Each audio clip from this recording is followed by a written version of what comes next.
کوئی انصاف پسند ہو سکتا ہے؟ اگر اس مسجد کے اوپر مسلمانوں کا حق نہ ہوتا تو اللہ کی قسم حضرت عمر کبھی اس کو فتح نہ کرتے. اگر اس مسجد کے اوپر مسلمانوں کا حق نہ ہوتا تو اللہ کی قسم صلاح الدین ایوبی کبھی اس کو فتح نہ کرتا. وہ صلاح الدین ایوبی جو بیچارہ حج نہ کر سکا.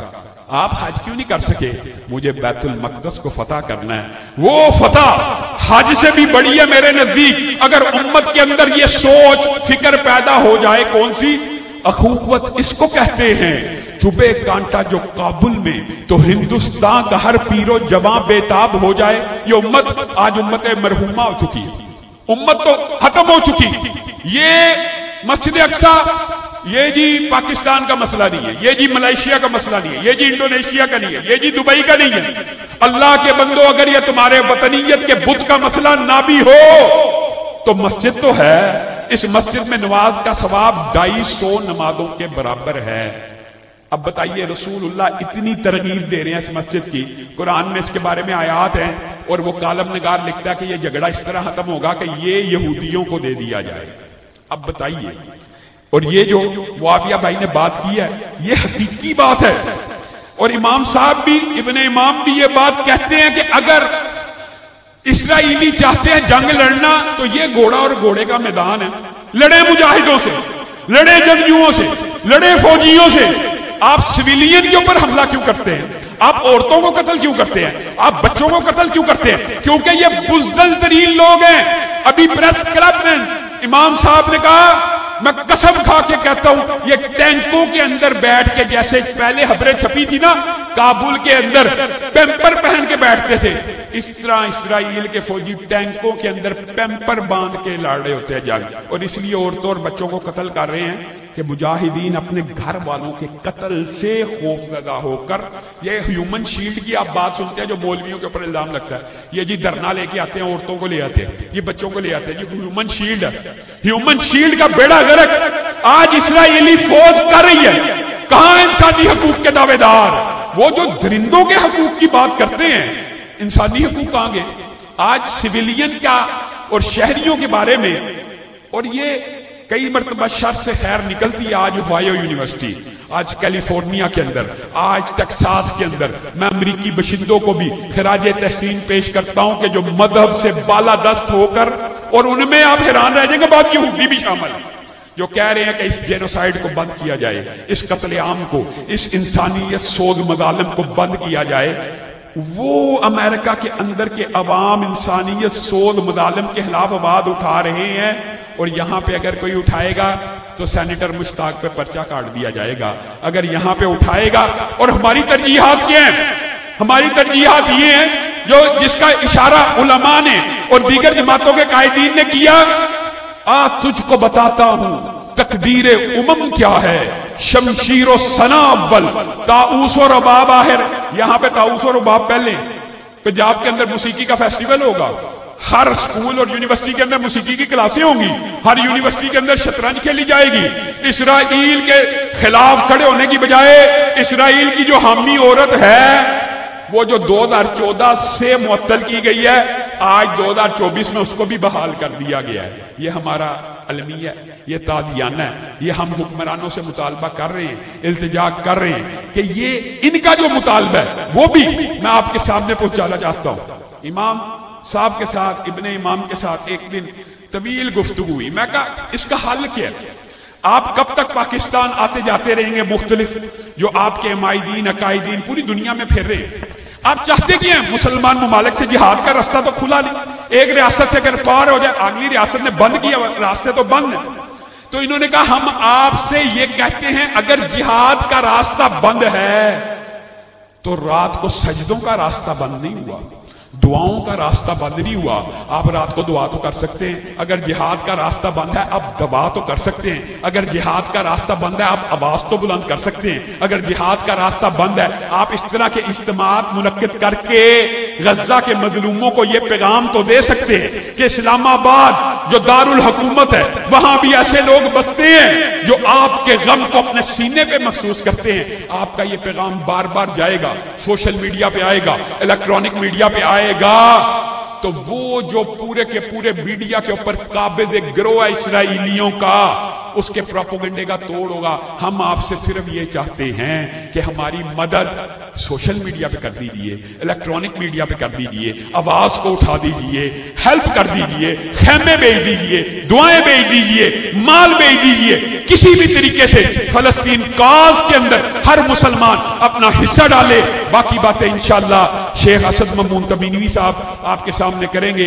اسی بات کے اوپر اکتفا کرتا ہوں اور ایک مرتبہ پھر آپ سب ساتھیوں کا شکر گزار ہوں کہ آپ مختصر سے وقت میں 2-3 دن کے اندر ہماری کال کے اوپر لبیک کہتے ہوئے یہاں پہ تشریف لائے. سبحان ربک رب العزت عما یصفون وسلام علی المرسلین والحمد للہ رب العالمین.